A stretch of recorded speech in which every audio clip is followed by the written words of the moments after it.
El portal informativo de Fundación para la Promoción del Altruismo, institución de asistencia privada, presenta El lado humano del periodismo, un servicio de anunciación, comunicación altruista, compromiso y servicio. Hola, ¿qué tal? ¿Cómo están todos ustedes? Me da mucho gusto saludarles. Esto es Anunciación TV y ahora vamos a hablar de un tema doloroso pero fascinante porque tiene muchas cosas, muchas aristas que nos pueden dar luz si lo analizamos bien a profundidad de lo que está pasando en el mundo a nivel económico, a nivel social, a nivel moral, a nivel escala de valores, a nivel familia, en el tema del amor, por supuesto. Es un tema, pues digamos que sirve de termómetro para medir la temperatura del ambiente social, político y económico en el mundo. Es el tema de los migrantes. Y para hablar de esto está con nosotros Rita Robles, ella es coordinadora de incidencia del Servicio Jesuita a Migrantes México. ¿Cómo estás, Rita? Bien, muchas gracias, buenos días. Te toca un tema dificilísimo, muy complejo, porque tiene que ver con todo, todo lo humano, ¿no? Así es. El tema de la migración, hablamos de política, de economía, de trabajo, de educación, de cultura, de todo hablamos ahí. Sí, es un tema muy complejo que no se puede como solamente centrar en lo que está ocurriendo en esta aparente crisis que están queriendo manejar de niños y niñas migrantes a partir de abril a la fecha, ¿no? No se puede reducir a ese tema, es mucho más amplio y toca obviamente obligaciones de los estados de origen, Centroamérica, México, y toca un tema muy sensible que son los derechos humanos de las personas migrantes, ¿no? Que son vulnerados tanto en su país de origen como en su tránsito por México para llegar a Estados Unidos, ¿no? Hay una responsabilidad compartida de estados centroamericanos, mexicanos, y obviamente también entra el tema de responsabilidad que tiene Estados Unidos, ¿no? Ahora, este problema se ha dejado crecer y solamente se quedó como una fecha conmemorativa una vez al año. ¿Cuál es el Día Internacional del Migrante? El 18 de diciembre. El 18 de diciembre. Y entonces, en el marco del 18 de diciembre, 2-3 días, mucho ruido a través de los medios de comunicación, muchos eventos, foros, seminarios, congresos por todos lados y se acabó. Pero el problema seguía sin que se hiciera nada más que paliativos para atender, curar, sanar y acompañar a los migrantes, a las personas en tránsito. Pero la prevención nunca se puso atención, ¿no? Ni para las entradas ni para las salidas, o sea, no había una estrategia correcta de prevención con respeto a los derechos humanos. Ahora dime, sinceramente, así dinos la verdad, porque tú estás metida en el ajo, ¿no? ¿Por qué es que hasta ahora, en el año 2014, se toman en serio el tema de los migrantes y por qué focalizan la atención en los niños migrantes? ¿Qué hay tras bambalinas de ese discurso político internacional entre Centroamérica, Estados Unidos, México, Canadá? Bueno, creo que tenemos que ver lo que tú bien decías al principio, ¿no? Las cuestiones económicas, las cuestiones políticas y las cuestiones sociales, ¿no? Acá el tema se empieza, digamos, a calentar en tanto empieza a tocar intereses de Estados Unidos, ¿no? Sí, es verdad, hubo un aumento de migración de niños y niñas migrantes no acompañados, adolescentes también, pero no es que haya estallado en 2014, ¿no? El fenómeno se venía presentando desde años atrás. Si nosotros nos pudiéramos echar un salto a la historia de Centroamérica y vemos cómo ha ido incrementando la migración, bueno, esta no es nueva, comienza en los 80s, se empieza a presentar, deriva de una serie de inseguridad por conflictos entre guerrillas, cuestiones de represión a indígenas en Guatemala. O sea, hay un tema de seguridad dentro de Nicaragua, El Salvador, Guatemala, ¿no? Honduras no estaba, digamos, en el mismo grupo, ¿no? Honduras, al contrario, recibía personas que iban saliendo de Guatemala a refugiarse allá, ¿no? Por los conflictos que había en este país. Entonces son Guatemala, Nicaragua y El Salvador las zonas que expulsoras de niños migrantes. Los que comienzan. Honduras después se va a sumar, pero en esos años 80s, 90s no es tanto, ¿no? Pero después viene este tema de las firmas de los tratados de libre comercio, que también a nosotros como mexicanos nos afecta, que esto va a generar, va a generar desempleo, va a generar un cambio en la producción de los países. Estamos hablando de que Centroamérica no es país industrializado, es un país campesino que se dedica más bien al cultivo de fruta, verduras, no sé, no es industrial, ¿no? Entonces, pero sí alcanza para el autoabasto a nivel local, a nivel nacional en cada uno de estos países. No alcanzaba, efectivamente no alcanzaba, pero tampoco la industrialización iba a ser la solución. No lo ha sido, puesto que estamos viendo una gran expulsión de personas. Y ¿no? se quedaron marginados en la venta de sus productos agrícolas con los tratados de libre comercio, es decir, que hay invasión de productos de Estados Unidos. Claro, y esto hace una descomposición del mercado local, ¿no? Entonces, hay un auge, a partir del 2005 se empieza a ver el incremento de salidas de personas en los 4 países, ¿no? Nicaragua, El Salvador, Guatemala, Honduras. Honduras, ahí es a donde empieza a perfilarse con una expulsión mucho más alta, mucho más elevada. Entonces, estamos hablando de que estas personas que salieron en 2005 pueden ser los padres de los niños que hoy están saliendo de estos países, ¿no? Si estamos hablando que esos niños nacieron a finales de los 90, principios del 2000, son los niños que tienen entre 13, 14, 20 años, ponle tú, ¿no? Entonces, claro que van a salir porque en sus países de origen sigue sin haber trabajo. Hay graves problemas con la educación. Honduras tiene una alta tasa de analfabetismo. Su mayor población es joven, son niños. La tasa de sustitución es muy grande. Las mujeres andan teniendo alrededor de 4 hijos cada mujer. Hay mucha presencia de embarazos adolescentes, entonces es un caldo de cultivo para migración, ¿no? Para que haya migración. Si no tengo educación, si no tengo trabajo, si además tengo un problema de inseguridad derivado también de una descomposición política a través del golpe de Estado que hubo en Honduras, esto va a arrojar a la gente afuera, ¿no? Una para buscar oportunidades de vida, otra para huir del crimen, u otra para reencontrarse con la familia, ¿no? Todo el tema de reunificación familiar también está presente ahí, ¿no? Si yo soy una persona que me dejaron siendo un niño en estos años 2005 y quiero encontrarme con mi mamá, con mi papá, que ahora están en Estados Unidos, igualmente irregular, porque para ellos tampoco ha habido cambio, pues voy a tratar de encontrarlo, ¿no? O hay madres que mandan pedir a los hijos, porque resulta que ahora el modus operandi del crimen en estos países es pedir el pago de cuota de seguridad, pero en casas habitación, ¿no? O sea, ya no están solamente en los comercios, ahora se van a las casas. Si la familia que queda no tiene para pagar la cuota semanal, mensual que les están pidiendo, entonces dice, dame al niño, ¿no? O dame a la niña, o dame a quien esté. Y si no me los das, pues yo los voy a matar, ¿no? La amenaza está ahí presente todo momento. Entonces, ¿qué es lo que hacen estas abuelas o estos abuelos que se quedan al cuidado de los nietos? Mandarlos a Estados Unidos, ¿no? O sacarlos de ahí porque pues o se van a terminar sumando al crimen organizado o van a terminar siendo asesinados, ¿no? Qué tragedia, pero entonces estamos hablando de 2 generaciones, apenas la gente de los años 80, 90 que emigró, dejaron hijos en sus pueblos en estos 4 países y estos hijos ya de 14, 15 años, entonces están saliendo a buscar a sus padres. Unos huyen por primera vez sin que tengan papá y mamá fuera, y van por primera vez por el desempleo o huyendo del crimen organizado o de los conflictos políticos, y otros por pura hambre. Así es. Entonces, esto ha ido en incremento, dices. Por ejemplo, dime cuántos migraban de Centroamérica hacia Estados Unidos pasando por México en los años 80 y cuántos lo están haciendo ahora al año. Mira, actualmente tengo más fresca la cifra actual. Y obviamente sí refleja un incremento más o menos como de un 30%, digámoslo así, 20%. Y que hay contradicción en las cifras, ¿no? Hay una cifra que maneja la Comisión Nacional de Derechos Humanos que son alrededor de 150,000 migrantes, ¿no? Hay sociedad civil que dice que son más, ¿no? Que pueden ser hasta 400,000, ¿no? Los que están cruzando. Entonces hay diferencia, ¿no? Entre las cifras que está dando el Estado a la que se está manejando desde otros lugares, ¿no? Y también esto cruza con una deficiencia en la medición, ¿no? O sea, hay también cambios de políticas migratorias en México, ¿no? México primero recibe, digamos, a estos migrantes que salen en un primer momento por cuestiones políticas, los recibe, les da asilo y les da refugio y bienvenido sea, ¿no? Lo mismo ocurre con Centroamérica que con países como Chile, como Argentina, en fin, ¿no? Por el tema de las dictaduras, son recibidos y entran como refugio o como asilo, ¿no? Pero después cambia esta lógica y esto va respondiendo también a los intereses de Estados Unidos, ¿no? O sea, digamos, nuestra política migratoria no es tan autónoma como quisiéramos que fuera, ¿no? Sino que depende de intereses políticos y económicos de Estados Unidos.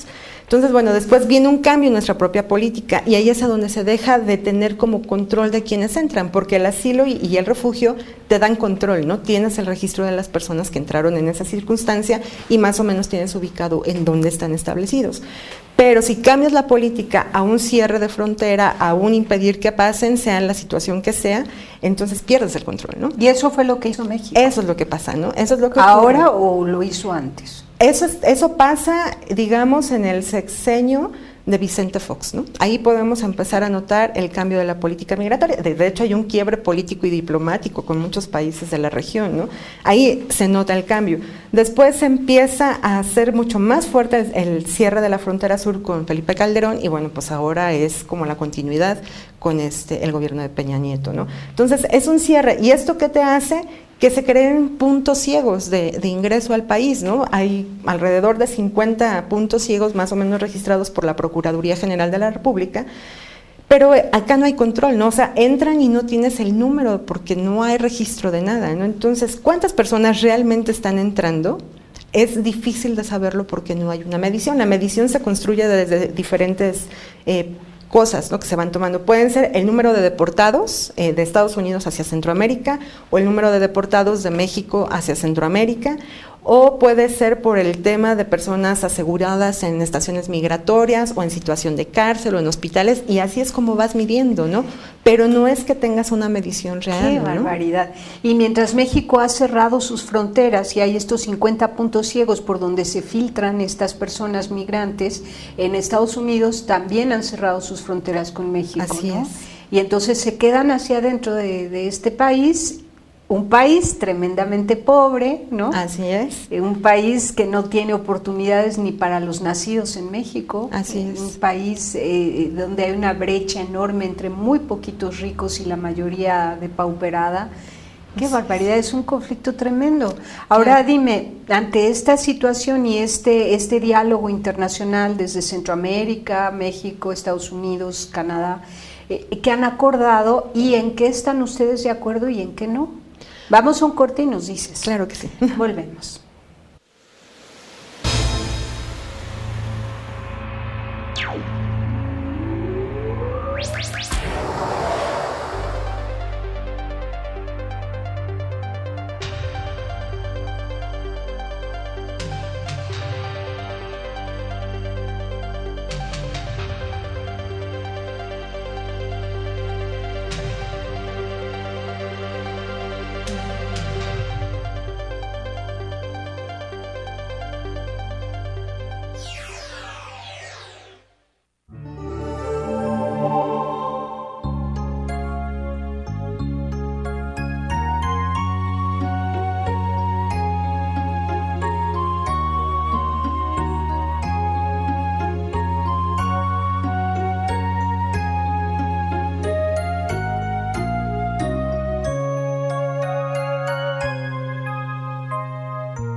Rita, dices que desde Vicente Fox a la fecha lo que se ha hecho la política mexicana frente a los migrantes que vienen de Centroamérica es cerrar la frontera. Entonces ya no hay un registro legal de los que van entrando, sino que se infiltran de manera ilegal y se quedan muy vulnerables, por supuesto. Sí, claro. Bueno, más que ilegal, indocumentada, ¿no? Es un ingreso indocumentado porque en realidad es un mero trámite administrativo el obtener una visa, ¿no? No es que la migración en sí misma conlleve a la comisión de un delito, ¿no? No podríamos estar hablando de ilegalidad.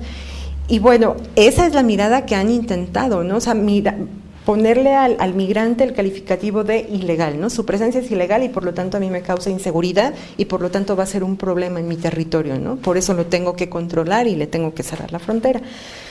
¿Qué políticas han tomado? Bueno, recientemente 2014. En este año, ¿qué es lo que ha ocurrido? Justo, acá se mezclan como muchos intereses, justo esta crisis humanitaria que nos quisieron vender de la infancia migrante no acompañada, es el pretexto que va a servir para cerrar todavía más las fronteras, ¿no? Más la de Estados Unidos, mucho más la mexicana, ¿no? Sabemos que se crea un programa, se llama Programa Frontera Sur, en donde queda una persona de apellido Mayans, que fue gobernador, me parece, en algún momento del estado de Tabasco, fue diputado también, senador, creo que en este momento es senador, pero con licencia para poder operar el programa Frontera Sur. ¿Qué es este programa? Bueno, nosotros hemos estado como revisándolo y más bien nos parece que es un apéndice de lo que sería el programa estratégico de migración, ¿no? Que corresponde su diseño, su elaboración tanto a gobernación como a presidencia, ¿no? Este programa lo que en donde se está enfocando es en la seguridad de 4 estados: Quintana Roo, Tabasco, Chiapas y ay Dios, los fronterizos, Chiapas, Campeche. Serían los 4, ¿no? Está poniendo atención a cerca de 28 municipios que están presentando mayor conflicto en cuanto a seguridad y están destinando una gran cantidad. Este programa en sí mismo no es que vaya a tener un recurso dirigido para transformar, digamos, las realidades locales, sino que va a operar a través del recurso que va a recibir por otros programas estratégicos, ¿no? El de energía, el de infraestructura, el de seguridad nacional, recurso que se le pueda dar al ejército, a Marina, opera a través de recursos de diversas secretarías de Estado, ¿no? Enfocándose al control y regularización de la migración, ¿no? Se supone que entre los puntos importantes tocan el tema del respeto a los derechos humanos de las personas migrantes. Sin embargo, nosotros creemos que esto no es así, ¿no? Los vuelve mucho más vulnerables. En el momento en que haces una política mucho más rigurosa del cierre, condenas a la persona a cruzar en una circunstancia de mayor inseguridad, porque los puntos son ciegos, porque no hay control de esos puntos, porque no sabes quiénes están entrando y porque no sabes qué bandas están ahí delinquiendo en el tema de secuestro para trata de personas, para tráfico de órganos, para tráfico infantil, para tráfico de lo que sea, o para incluso el traslado, porque también sabemos que los utilizan para trasladar droga, ¿no? Es la condición para que los puedan llevar hacia la frontera norte. ¿Y qué dice de esto? Las autoridades, ¿no será que lo que quieren es provocar ese miedo precisamente al peligro de estos 50 puntos ciegos para que la gente ya no quiera salir de sus países? Sí, claro, también nosotros pensamos que hay una lógica del miedo, ¿no? Tanto para los migrantes como para las comunidades que están en la frontera, ¿no? Porque también hay que recordar como en su magnitud lo que nosotros hemos visto es el tema de reforma energética, cómo cruza con la migración, ¿no? Y si nosotros vemos la zona justamente de nuestra producción energética, es la zona de ruta de migrantes, ¿no?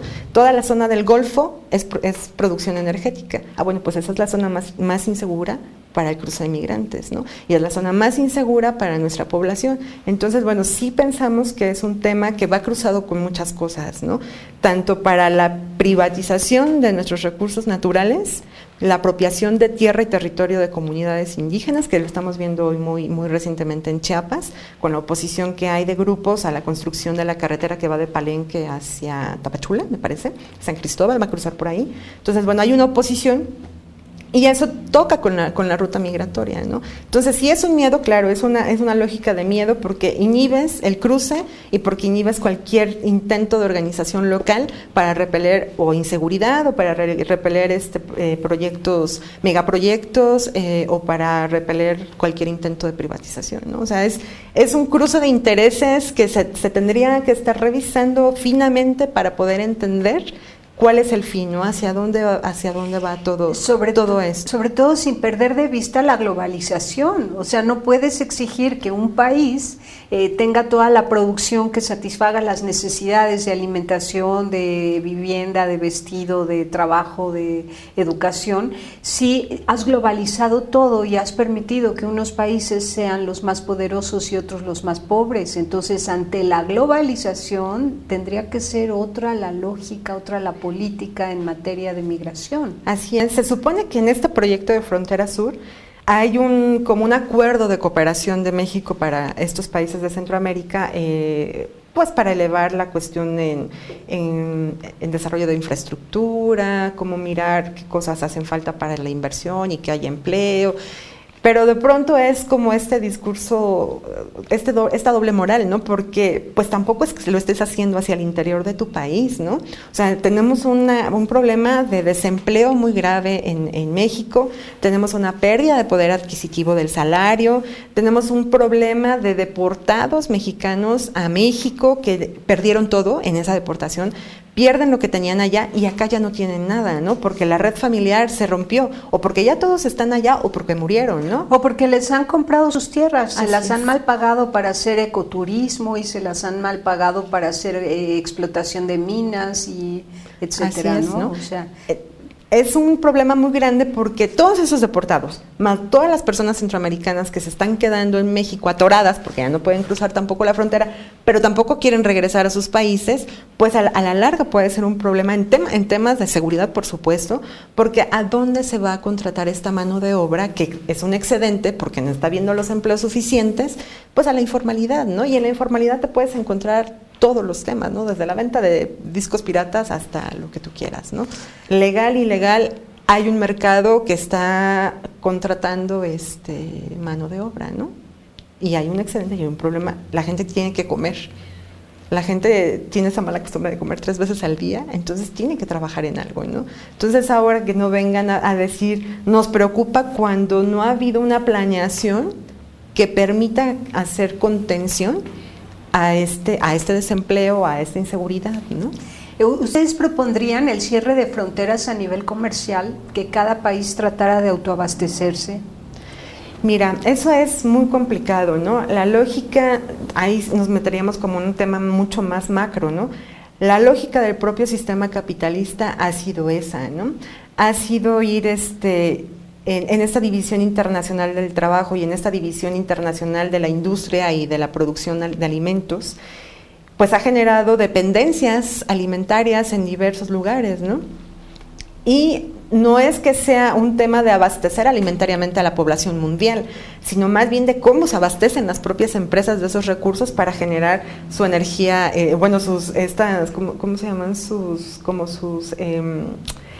Insumos materiales, sí, y este tema de la creación de energéticos biodegradables y toda esta parte que se dedican a cultivar zonas de soya, ¿no? Hace rato platicábamos por ahí ese tema, ¿no? Zonas de soya, zonas de sorgo, que van a abastecer a empresas transnacionales para generar energía que después van a vender y van mermando la tierra, ¿no? Entonces, hacer revertir eso va a ser un periodo muy largo de tiempo, ¿no? Nosotros ahora mismo somos dependientes alimentarios, ¿no? No tenemos, nuestra producción no nos alcanza para mantener a la población mexicana. Pero porque la tendencia, ¿no?, fue esa, con el Tratado de Libre Comercio, empobrecer a los campesinos mexicanos, ¿no? Sí. Y enriquecer a los agricultores norteamericanos. Entonces, no pudieron competir porque ellos sí tenían muchos subsidios y los nuestros no tenían subsidios, ni para la producción ni para la comercialización. Entonces, así es, ¿no? O sea, esa fue la tendencia y ahora están pagando el pato y cierran fronteras. Así es, y bueno, este tema que justo tocas es muy importante, ¿no? Porque Europa y Estados Unidos han cuidado la producción interna de sus alimentos, ¿no? No es que dependan tanto de importaciones, ¿no? Ellos tienen suficiencia, digamos, en ese sentido. Nos hicieron dependientes a los otros.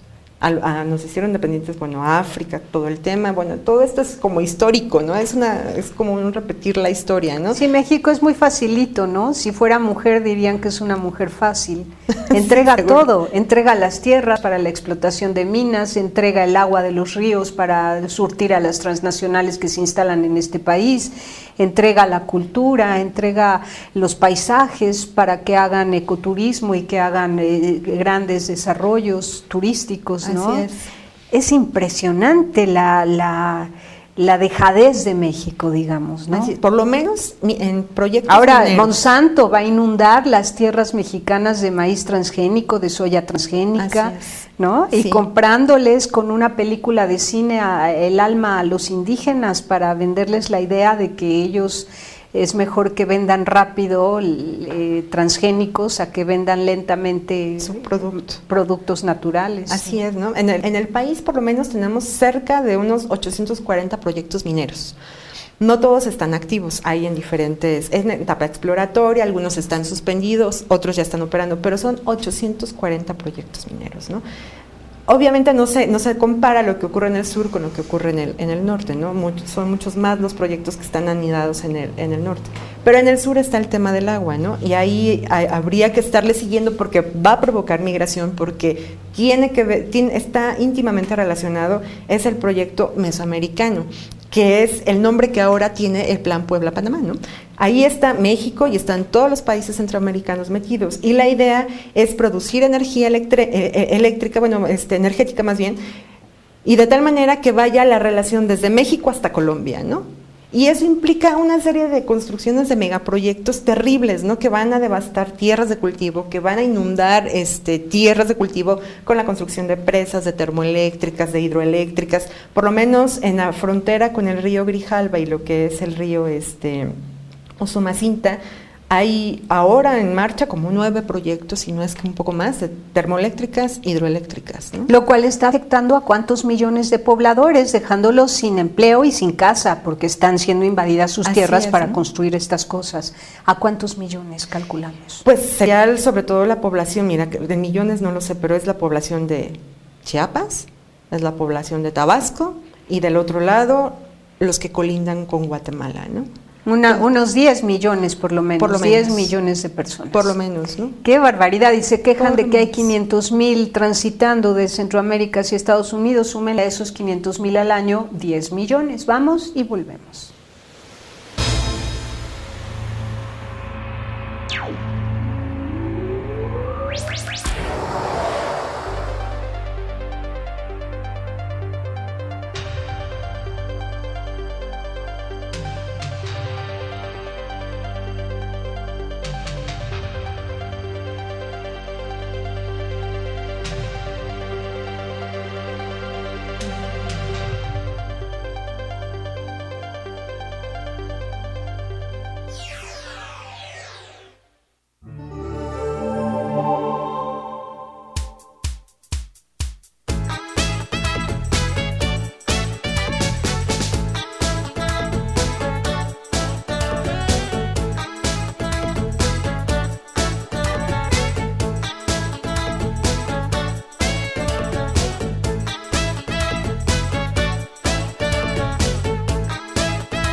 Continuamos en Anunciación TV y yo lo que veo es que ante este problema tan gigantesco, por eso y con razón, las organizaciones de la sociedad civil que dan atención a los migrantes sin fines de lucro y por pura compasión humana, por justicia social, defendiendo sus derechos, ayudándoles a legalizar su situación en el país al que llegan, albergándolos, etcétera.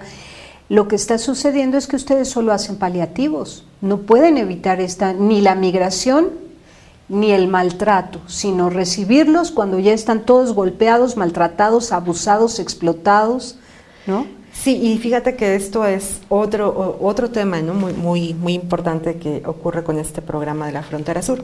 Justo las organizaciones de sociedad civil, sobre todo los albergues, ¿no? Se construyen en este sentido, ¿no? De brindar atención humanitaria y atención inmediata a las personas que vienen en la ruta y que vienen lastimadas de los pies, que vienen con hambre, que quieren bañarse, que quieren cambiarse, en fin, ¿no? O que ya fueron abusadas, golpeadas, explotadas. Que fueron víctimas de algún delito, ¿no? Esa es como la lógica, ¿no? Y a lo largo de la ruta se construyen pues una serie de albergues que durante años han estado brindando esa atención, pero que ahora se han visto impactados, ¿no? Con este proyecto, porque obviamente endureces el cruce por la frontera, pero aparte el tema de aseguramiento del tren, conocido como la Bestia, pues también impacta, ¿no? Porque, bueno, los migrantes ocupaban ese tren para trasladarse, hoy ese tren está resguardado, es muy difícil que ellos se puedan estar subiendo, de hecho hay operativos ahí del Instituto Nacional de Migración en donde se hacen grandes detenciones, terminan en estaciones migratorias para ser deportados, entonces están evitando subirse a este tren y eso ha hecho que se baje el número de migrantes que ingresan a los albergues. Dentro de esta red de albergues, algunos forman parte de una red que documenta, lleva un registro, ¿no? de personas que van entrando a los albergues y si hay oportunidad de documentar casos de violación, lo hacen, ¿no? Y esa era una manera de saber cuántas personas estaban cruzando.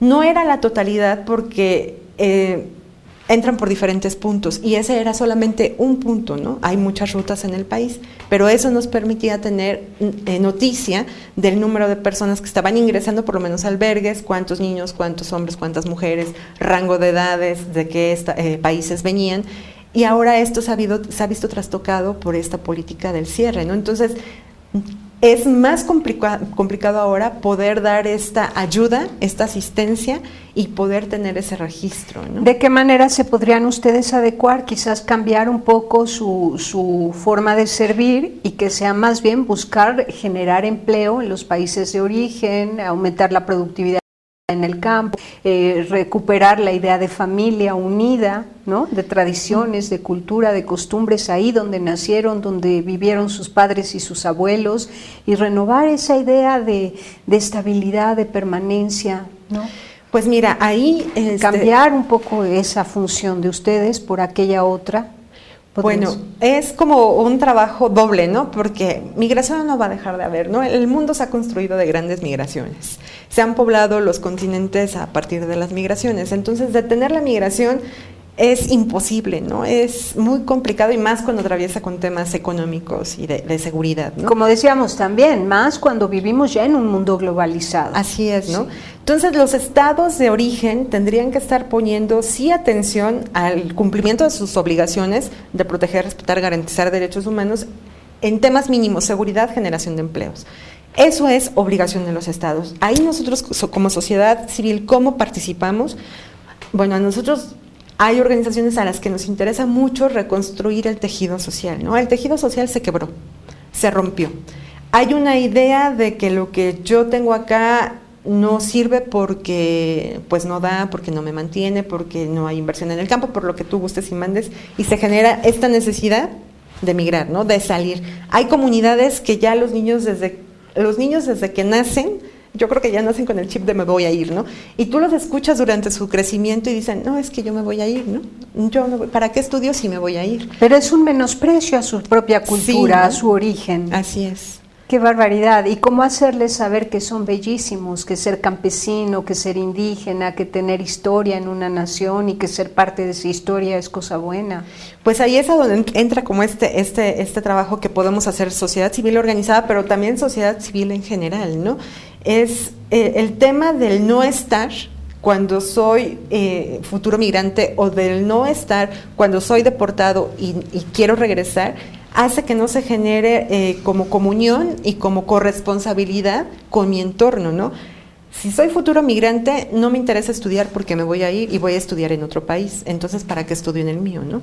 No me relaciono, no genero incluso relaciones de amor, por decirlo de alguna manera, no las genero porque ¿para qué si me voy a ir, no? Si tú hablas con comunidades deportadas, ellas tampoco están aquí, ¿no? Ellas están pensando en regresar a lo que dejaron, ¿no? Entonces no se integran socialmente, no demandan mejoras mínimas por menos de pavimentación, que haya energía eléctrica en donde están viviendo, aunque sea la zona más insegura, no lo demandan porque ¿para qué lo demandan si se van a ir? Entonces sí es como volver a construir este tejido social, reforzarlo, volver a hacer como esa interrelación con el lugar donde estás y de quererlo ver bonito, ¿no? O sea, ¿Y tienen ustedes un plan para reestructurar el tejido social y presentárselo pues como una propuesta a cada nación centroamericana?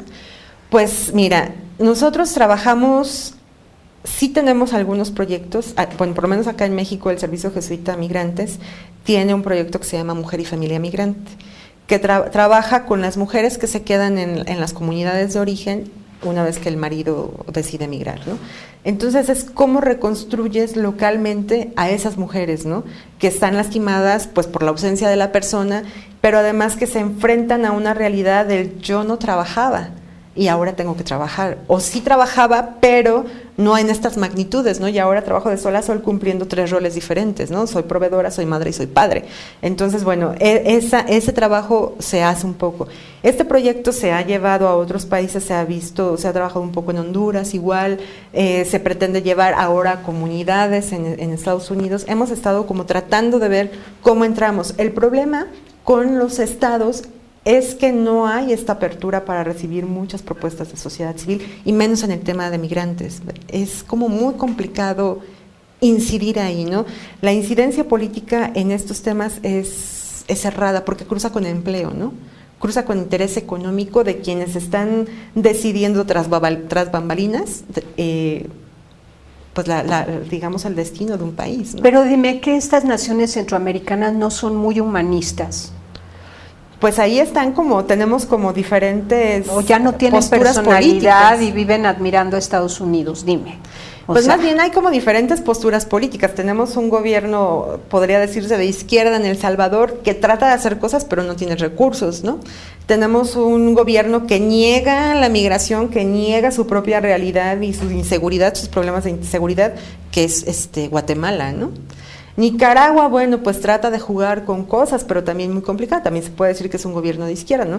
Y en Honduras, bueno, pues tenemos un gobierno que llegó con muchos cuestionamientos en cuanto al proceso democrático de su elección, bien es heredero de un golpe de Estado y que no ha hecho nada para trabajar temas de seguridad, ¿no? Y además vendido en el sentido de que está endeudado con Fondo Monetario Internacional, debe mucho dinero al gobierno chino, porque esas son las inversiones o más bien los recursos que está recibiendo para poder generar infraestructura, para poder transformar cosas, ¿no?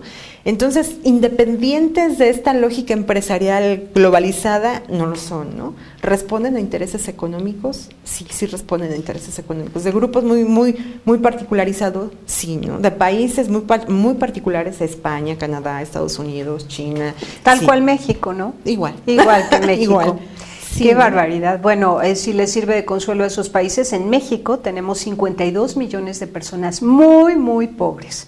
Entonces, ¿qué habitantes tendrán estos países que son del tamaño de un estado de la República Mexicana? No se compara, ¿no? Así es. En España, por ejemplo, creo que hablan de 7 millones de desempleados. Así es. En México tenemos como 25 millones de desempleados.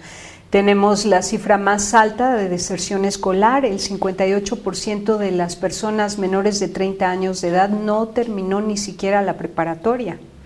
Tenemos el número 1 en embarazos de adolescentes. O sea, México no es un país atractivo para venirse a vivir, porque no hay empleo ni para los propios, ¿no? Ahora, cada nación tendría que ver cómo lo resuelve. Y yo creo que ustedes, los jesuitas, tienen la clave, que es recuperar la fe en Dios, el amor en el matrimonio y la solidez de la familia. Porque con esos 3 valores, entonces, se echa a andar la creatividad para ver qué hacemos aquí por los nuestros y nuestros vecinos. Sí, sí puede ser por ahí, pero también sobre todo concientizando a la gente, ¿no? Vaya, el salir de tu lugar de origen no garantiza que vas a tener una vida más digna, no es garantía. Tal vez en algunos años, en los años de auge económico en Estados Unidos lo fue, ¿no? Tal vez sí se generaron empleos que sí representaban un ingreso mayor en comparación al que yo recibía en mi lugar de origen. Hoy no es así, ¿no? Tenemos un gran ejército, digamos, de desempleados en la región, que lo que menos importa es garantizar un salario digno o un salario más elevado para tratar de que se queden, puesto que en el momento que yo te despido hoy a ti, mañana mismo yo contrato, en una hora yo contrato a otra persona, por menos es más, ¿no? Y como son personas indocumentadas, entonces no importa que yo les viole derechos humanos, son indocumentados, ¿no? No se van a atrever a hacer la denuncia, puesto que si lo denuncian, los van a deportar, ¿no? Entonces es generar esta conciencia de no garantiza, el hecho de que tú te vayas de tu comunidad, no te va a garantizar la vida digna y la vida plena que tú piensas que va a ser, ¿no? Y más bien lo que estás haciendo es arriesgarte a ser víctima de un delito, a ser víctima de una desaparición, a ser víctima de un accidente o a terminar en las redes de la trata de personas, ¿no? Que ahí podemos ver a muchos niños, a muchas mujeres que hoy día son tratados, ¿no? Sexualmente para fines de explotación sexual. Qué duro, qué duro. Y entonces ustedes lo que hacen concretamente es el trabajo de mujeres con niños para que no migren. Pues mira, trabajamos desde diferentes lógicas, ¿no? En el servicio jesuita tenemos este programa de mujer y familia migrante, estamos comenzando como este tema de prevención de la migración, digamos, como contando esta parte de los peligros y de que no vas a encontrar una vida mejor, y sobre todo documentando, ¿no? Nosotros el fin que estamos tratando es documentar y evidenciar las violaciones a los derechos humanos que tanto el Estado mexicano como los países de Centroamérica están cometiendo, ¿no? ¿Esto con qué fin? Bueno, para poder tener elementos que nos permitan incidir en esas transformaciones, ¿no?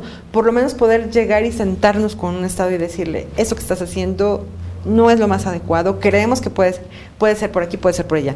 ¿Qué tanto vamos a ser escuchados? No lo sabemos, ¿no? No lo sabemos, pero por lo pronto estamos intentando que se construyan esos elementos de análisis y esos elementos que aporten opciones, ¿no? A la transformación. Excelente, es poner luz, ¿no? Sobre el problema, con datos concretos, con datos duros, con cifras exactas, ¿no? Y con historias reales. Ahora, la campaña esta que haces en las comunidades de origen para que no migren, ¿tiene algún eslogan? ¿La podemos estar replicando por redes sociales? ¿Hay cartelitos? No, mira, no, eso todavía está como desarrollándose esa estrategia, todavía no está en marcha, digamos que estamos como con los piloteos, por así decirlo. Hay organizaciones, porque trabajamos mucho en red, ¿no? Hay organizaciones, sobre todo en Honduras, que sí ya lo tienen más desarrollado, y es ir a dar las charlas. No hay eslogan tal cual, sino más bien es el acercamiento a las familias, comenzar por conocer la problemática local, qué es lo que está haciendo que en esa localidad la gente salga, para poder analizar y dar una prevención. Una prevención. Uh-huh. Sí, porque cada realidad te va dando una complejidad distinta, ¿no? Y aunque comparten en común la inseguridad, no todas comparten todas las demás problemáticas, ¿no? Entonces, cada cosa tiene que ser atacada de diferente manera. Lo que sí tenemos en marcha, y ahí sí hay como un poco más de trabajo, es una campaña de hospitalidad. Aunque esta campaña inició como hacia el interior de las organizaciones jesuitas para sensibilizar, hemos visto que la demanda por saber qué está pasando, pues nos obliga a abrir esta campaña, ¿no? Entonces, en estos temas de hospitalidad, lo que tratamos de hacer ver a las comunidades de tránsito y a las comunidades de destino acá en México es que el migrante no es ese delincuente que está estigmatizado socialmente, ¿no? Que la inseguridad que vivimos en México no deriva de la migración, ¿no? Deriva de una descomposición propia, ¿no? De un Estado que no ha dado respuesta al control de cárteles de crimen organizado, que no ha hecho esa labor y que está coludido, ¿no? Entonces es como el problema de inseguridad del migrante es el mismo problema de inseguridad que tú tienes. El migrante es mucho más vulnerable porque él no es mexicano, ¿no? No es ciudadano, y el no ser ciudadano le causa problemas para acceder a ciertos derechos, ¿no? O para poder hacer denuncias sin que esto implique una deportación, ¿no? Qué complicado. Entonces, esa campaña de hospitalidad sí tenemos ya algunos materiales trabajados. Estamos tratando de que se lleve más en estos lugares de tránsito, en lugares de destino, ¿no?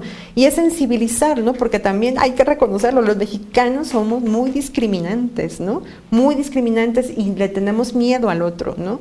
Porque pensamos que nos va a venir a quitar el trabajo, o nos va a venir a robar, o va a hacer cosas terribles con nosotros, cuando están buscando el mismo sueño que nosotros, ¿no? Tener una vida más digna, que no pudieron encontrar en sus lugares. A lo mejor algunos de nosotros aquí en México sí lo tenemos, pero hay muchos de los nuestros que también han tenido que moverse de su lugar, ¿no? Qué barbaridad. Hay que replantearnos lo que es una vida más digna también, eso, ¿no? Sí. Porque conocemos mucha gente que tiene todo el oro del mundo y que es súper desdichada, que vive en un palacio y no tiene ni un amigo con quien compartir la mesa.